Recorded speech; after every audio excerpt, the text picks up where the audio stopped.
This time going to Los Angeles, is there a great difference between when you went with USC? Well, I haven't given, a whole lot of thought to that. I'd have to go back and look at some notes that are packed away someplace in Sean's Butler building. And well, I don't know, but now that you mention it, I'll give some thought to it and ask me that next week. Probably, yeah, there are some differences, and we've already talked about most of them. So we were probably a little bit better football team then. Daniel seems on the surface to be as good as advertised right now at this point. 12th in the nation in rushing, receiving, also does Wildcat quarterback. Could it be that's something that he has on Michael Bishop and Frank Murphy? Could it be argued that at this stage that he may be one of the more versatile threats you've had? I think so. He's, we've only played 2 ball games, and he's only hit 2 major college ball games in his career. We'll have to see how all that plays out. I think he's done well up to this point in time.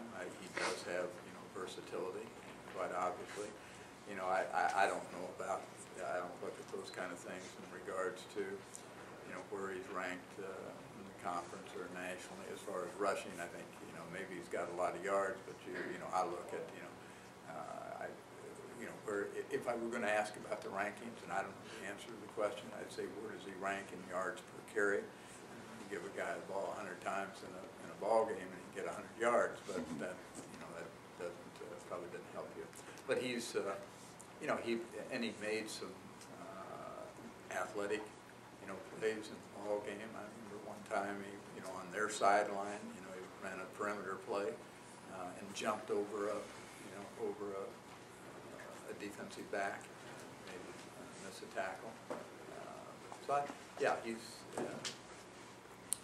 did a nice job, a little big dive and tossing the ball up in the air. Tells me he'd probably be a pretty good basketball player. He's got a good jump shot. So yeah, he's coming along. What were your impressions upon further review of how he handled the quarterback Wildcat formation position? Well, there are some things he still has to. He's not quite as patient as I would like for him to be, but that's understandable for other reasons as well. But he handles it fine. And I didn't have any complaints with his game. He saw so many touches last game. By the end, he was doing so much. Is that something you see him being able to handle game in, game out? Well, I don't think you can survive that way. When I say that, if you get all your marbles in one basket, the people that are defending the basket probably have some advantages there. And if we were putting so much emphasis on what he was doing, we'd be much easier to defend against. So. I think what we have to do is, and hopefully we will, is be able to try to regain some continuity as it relates to diversity in our offense. Meaning, I think we have to improve our passing game considerably.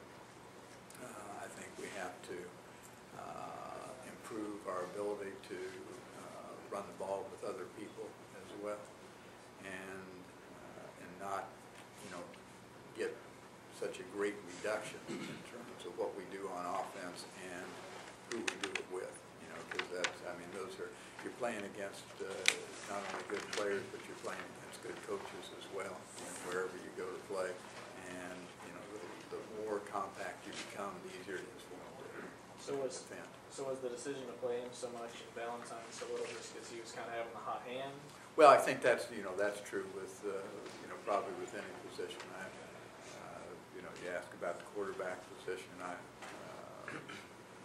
same thing. I wouldn't hesitate if one is performing better than you leave him on the field. And the same is true with that position and any place else, provided the conditioning factor is in place.